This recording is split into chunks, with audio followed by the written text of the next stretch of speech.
کیا اس شخص کو واقعی قصاص کے طور پر قتل کر دیا جائے اور اس کے بچے بھوکوں مرنے کے لیے چھوڑ دیے جائیں، یا پھر اس کو بغیر ضمانتی کے واپس جانے دیا جائے؟ واپس نہ آیا تو مقتول کا خون رائے گا جائے گا۔ خود سیدنا عمر سر جھکائے افسردہ بیٹھے ہیں اس صورتحال پر، سر اٹھا کر التجا بھری نظروں سے نوجوانوں کی طرف دیکھتے ہیں۔ معاف کر دو اس شخص کو۔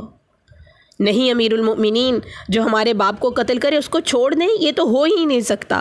نوجوان نے اپنا آخری فیصلہ بغیر کسی جھجک کے سنایا۔ حضرت عمر ایک بار پھر مجمع کی طرف دیکھ کر بلند آواز سے پوچھتے ہیں، اے لوگو، ہے کوئی تم میں سے جو اس شخص کی ضمانت دے؟ حضرت ابوذر غفاری اپنے زہد و صدق سے بھرپور بڑھاپے کے ساتھ کھڑے ہو کر کہتے ہیں کہ میں ضمانت دیتا ہوں اس شخص کی۔ حضرت عمر کہتے ہیں، ابوذر، اس نے قتل کیا ہے، قتل کی ضمانت دے رہے ہو؟ حضرت ابوذر کہتے ہیں کہ چاہے قتل ہی کیوں نہ کیا ہو، میں اس کی ضمانت دوں گا۔ حضرت عمر نے پوچھا، اسے جانتے ہو؟ ابوذر نے کہا، حضرت ابوذر نے فرمایا، نہیں جانتا۔ حضرت عمر نے کہا، تو پھر کس طرح ضمانت دے رہے ہو؟ حضرت ابوذر کہتے ہیں، میں نے اس کے چہروں پر مومنوں کی صفات دیکھی ہیں اور مجھے ایسا لگتا ہے کہ یہ شخص جھوٹ نہیں بول رہا، انشاءاللہ یہ لوٹ کر واپس آ جائے گا۔ حضرت عمر کہتے ہیں، ابوذر دیکھ لو، اگر یہ 3 دن تک لوٹ کر نہ آیا تو مجھے تمہاری جدائی کا صدمہ دیکھنا پڑے گا۔ حضرت ابوذر اپنے فیصلے پر ڈٹے ہوئے جواب دیتے ہیں کہ پھر اللہ مالک ہے۔ سیدنا عمر سے 3 دن کی مہلت پا کر وہ شخص رخصت ہو جاتا ہے کچھ ضروری تیاریوں کے لیے، بیوی بچوں کو الوداع کہنے، اپنے بعد ان کے لیے کوئی راہ دیکھنے اور اس کے قصاص کی ادائیگی کے لیے قتل کیے جانے کی غرض سے لوٹ کر واپس آنے کے لیے۔ اور پھر 3 راتوں کے بعد حضرت عمر بھلا کیسے اس کام کو بھلا پاتے؟ انہوں نے تو ایک ایک لمحہ گن کر کاٹا تھا۔ عصر کے وقت شہر میں الصلاۃ جامعہ کی منادی پھر جاتی ہے۔ نوجوان اپنے باپ کا قصاص لینے کے لیے بے چین اور لوگوں کا مجمع اللہ کی شریعت کی تنفیذ دیکھنے کے لیے جمع ہو چکا۔ حضرت ابوذر بھی تشریف لاتے ہیں اور آ کر حضرت عمر کے سامنے بیٹھ جاتے ہیں۔ کدھر ہے وہ آدمی؟ حضرت عمر سوال کرتے ہیں۔ حضرت ابوذر مختصر جواب دیتے ہیں کہ مجھے نہیں پتہ یا امیر المؤمنین۔ ابوذر آسمان کی طرف دیکھتے ہیں جدھر سورج ڈوبنے کی جلدی میں آج معمول سے زیادہ تیزی دکھا رہا ہے۔ محفل میں ہو کا عالم ہے، اللہ کے سوا کوئی نہیں جانتا کہ آج کیا ہونے والا ہے۔ یہ سچ ہے کہ ابوذر حضرت عمر کے دل میں بستے ہیں۔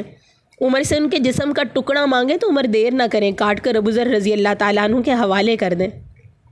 لیکن ادھر معاملہ شریعت کا ہے، اللہ کے احکامات کی بجاوری کا ہے، کوئی کھیل تماشا نہیں ہونے جا رہا، نہ ہی کسی کی حیثیت یا صلاحیت کی پیمائش ہو رہی ہے، حالات و واقعات کے مطابق نہیں، نہ ہی زمان و مکان کو بیچ میں لایا جاتا ہے۔ قاتل نہیں آتا تو ضمانت دینے والے کی گردن جاتی نظر آ رہی ہے۔ مغرب سے چند لمحے پہلے وہ شخص آ جاتا ہے۔ بے ساختہ حضرت عمر کے منہ سے اللہ اکبر کی صدا نکلتی ہے، ساتھ ہی مجمع بھی اللہ اکبر کا ایک بھرپور نعرہ لگاتا ہے۔ حضرت عمر اس شخص سے مخاطب ہو کے کہتے ہیں کہ اے شخص، اگر تو لوٹ کر نہ بھی آتا تو ہم نے تیرا کیا کر لینا تھا؟ نہ ہی تیرا کوئی گھر جانتا تھا اور نہ ہی کوئی تیرا پتہ جانتا تھا۔ امیر المؤمنین، وہ شخص کہتا ہے، امیر المؤمنین، اللہ کی قسم، بات آپ کی نہیں ہے، بات اس ذات کی ہے جو سب ظاہر و پوشیدہ کے بارے میں جانتا ہے۔